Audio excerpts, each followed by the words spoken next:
दिली साहेब, आता उमेदवारी अर्ज दाखल केल्यानंतर प्रथमच राष्ट्रवादी व भाजपची एकत्रित पत्रकार परिषद होते. लोकसभेच्या निवडणुकीनंतरच तुम्ही मामा असतील, तुम्ही असेल एकत्र दिसताय. काय पहिली प्रतिक्रिया असणार आहे? आज महायुतीच्या रूपानं दोन्ही पक्ष राज्यामध्ये एकत्र चांगल्या पद्धतीनं एक सुशासन आता चालवत आहेत आणि तोच फॉर्म्युला करमाळा तालुक्यामध्ये चालावा अशी इच्छा दोन्ही पक्षाच्या नेत्यांची असल्यामुळं ही युती आज इथं घडलेली आहे. आणि निश्चितपणे त्याच्यातून आम्ही ज्या 18 सीट्स उभे केलेत, 18 ठिकाणी उमेदवार उभे केलेत, त्यातले जास्तीत जास्त निवडून येऊन एक चांगलं सुशासन आम्ही करमाळ्यामध्ये चालू. तालुकावासियांना या युतीच्या माध्यमातून विकास कामांचा असेल किंवा मोठ्या प्रोजेक्टचं काय हे असणार आहे? जिल्हा परिषद पंचायत समितीची निवडणूक ही सर्वसामान्य माणसाची निवडणूक असते. सर्वसामान्यांच्या जिव्हाळ्याचे प्रश्न हे जिल्हा परिषद असेल, पंचायत समिती असेल याच्यामधून सोडवले जातात. घरकुल असेल, रस्ता असेल, शौचालय असतील, पिण्याच्या पाण्याची योजना असेल, लाईटचा प्रश्न असेल, हे अतिशय मूलभूत जिव्हाळ्याचे प्रश्न इथं असतात. आणि करमाळा तालुक्यामध्ये मागच्या आता 9 वर्षाच्या नंतर इलेक्शनला आपण सामोरं जातो जिल्हा परिषद पंचायत समितीच्या. जेव्हापासून सत्ता उतार झालो तेव्हापासून करमाळा पंचायत समितीमध्ये वातावरण अतिशय वेगळं पाहायला मिळालं. लोकांच्या समस्या सोडवणार होत्या, परंतु त्या मांडण्यापर्यंत सुद्धा लोकांना मुभा दिली गेलेली. जिल्हा परिषदेमध्ये सुद्धा थोडीफार तशीच अवस्था नाही म्हटलं तरी राहिली. आणि त्यामुळं आता लोकांनाही तो बदल कळालेला आहे. कामांचा फार मोठा ढीग साचला असं म्हणायला हरकत नाही. आणि खूप योजना ज्या सर्वसामान्यांपर्यंत पोहोचवायच्या राहिलेल्या आहेत त्या योजना पोहोचवण्याचा मी प्रयत्न केला. तुम्ही सुद्धा आता निवडणुकीच्या रिंगणामध्ये आहात. कशा पद्धतीने तुम्ही सामोरे जाणार आहे? नेमकं कशा पद्धतीने तुमच्या जे आहे जिल्हा परिषद गट त्यामध्ये त्या ठिकाणी देखील अनेक जण तुमचे कार्यकर्तेच पूर्वी होते, ते देखील तुमच्या विरोधात उभा आहे. कसं बघता याच्याकडे? निवडणूक ही निवडणूक असते, त्याच्यामध्ये आमने सामने विरोधक किंवा विचारांचे तात्विक विरोधक उभे राहत असतात. ही तत्वांची एक विरोधी हे असते. आणि कार्यकर्ते म्हणण्यापेक्षा प्रत्येकाला अधिकार आहे, ही लोकशाही आहे. इच्छा व्यक्त करणं, निवडणूक लढवणं हा मूलभूत अधिकार आहे. आणि त्यानुसार माझ्यासमोर जे विरोधक उभे आहेत ते त्यांचे विचार मांडतील, आम्ही आमचे विचार मांडू. आणि शेवटी लोकांच्या निर्णयानं ठरणारी लढाई आहे आणि लोक योग्य तो निर्णय घेतील, आशीर्वाद देतील असा विश्वास आहे. आदिनाथ आणि मकाई दोन्ही बंद कारखान्यावर विरोधक प्रचाराचं भांडवल करतील, यावर आपल्या काय प्रतिक्रिया असणार? मकाई बंद नाही. मकाईला NCDCचं जे कर्ज मंजूर झालं त्याच्यानंतर मकाई हातात घेऊन सुरू करण्यासाठीच्या तयारीला आणि सीझन छोटा असल्यामुळं मकाई यावर्षी फक्त डिस्टिलरी चालवेल असा डिसिजन आम्ही घेतलेला आहे. त्याच्यामुळं मकाई चालू कारखाना आहे या क्षणी. आणि आदिनाथच्या बाबतीमध्ये आम्ही सगळेच जण, आदिनाथचा मुद्दा राजकीय होऊ नये हाच परिणाम त्या निवडणुकीतून निघावा असा आमचा प्रयत्न होता.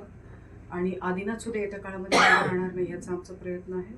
दुसरी गोष्ट मला असं सांगायची की इतिहासाच्या पेपरला भूगोलाचा अभ्यासक्रम आणण्याचा प्रयत्न तर विरोधकांनी थोडासा कमी केला पाहिजे. लोकांनी ज्याला जो कारखाना चालवायला दिलेला आहे, जी सत्ता चालवायला दिलेली आहे, 5 वर्ष ते चालवण्याची त्यांना संधी तरी द्या. 5 वर्षाच्या नंतर पुन्हा एकदा प्रगती पुस्तक सगळ्यांचंच निघणार आहे. पाटील गट आणि जसं बागल गट किंवा भाजप यांचे कुठेतरी युती होणार अशा प्रकारची चर्चा सुरू होती. आता मामा म्हटले तसं निवडणुकांमध्ये चर्चा सगळ्याच असतात. कधी कधी खाली एकमेकांना भेटल्यानंतर एकमेकांमध्ये जर कार्यकर्त्यांमध्ये काही बोलणं झालं असेल तर त्याची काही कल्पना नाही, परंतु रितसर अशी कुठलीही चर्चा आमच्या सोबत झाली नाही. दिल साहेब, आपण पांडे गटातून जिल्हा परिषदेसाठी निवडणूक लढवत आहात. या ठिकाणी करमाळा नगरपालिकेचा जर विचार केला तर या ठिकाणी सावंत गटाने BJPला साथ दिलेली आहे.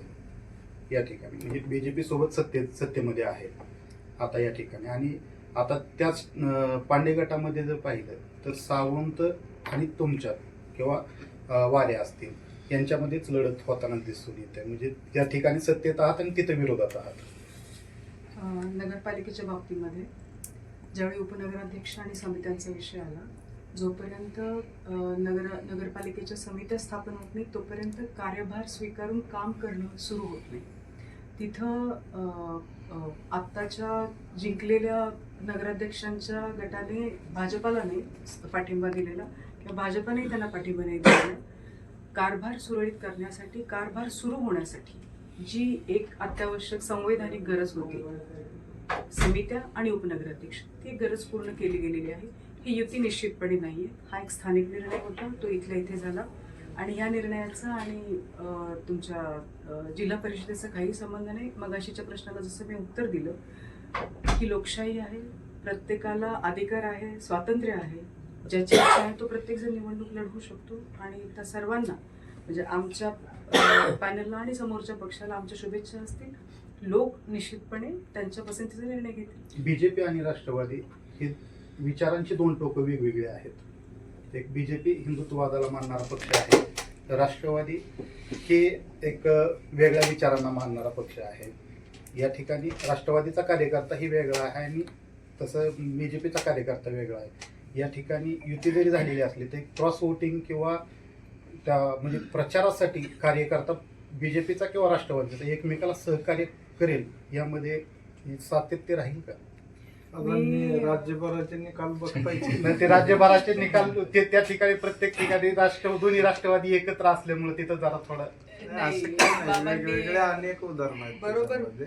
बरोबर अनेक उत्तर दिलं उदाहरणं. की ते काय लोकांच्या करमाळा तालुक्यापुरतं काल असाच प्रश्न तिकडे विचारला, त्यांनी सांगितलं की आमचे मुख्य विरोधक संजय मामा आहेत. संजय मामा शिंदे आहेत.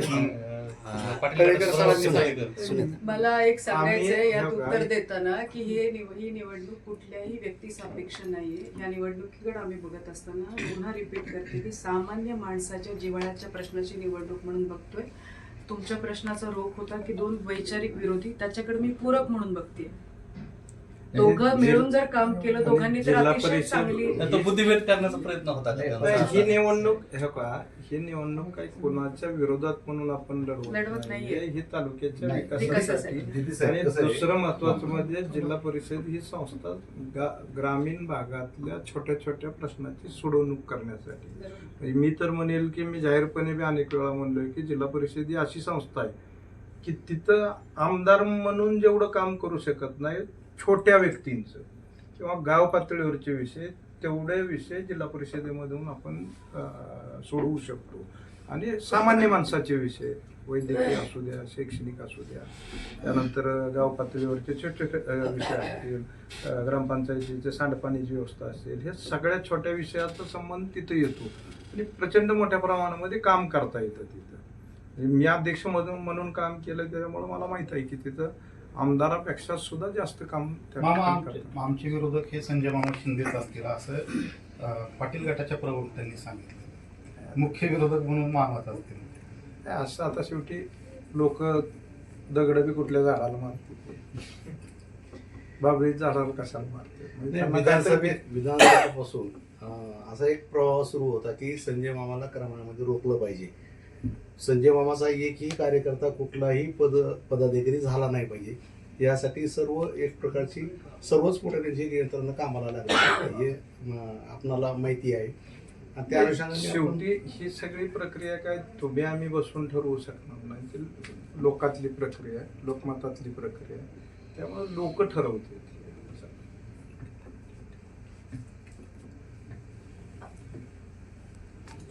प्रश्न संपले.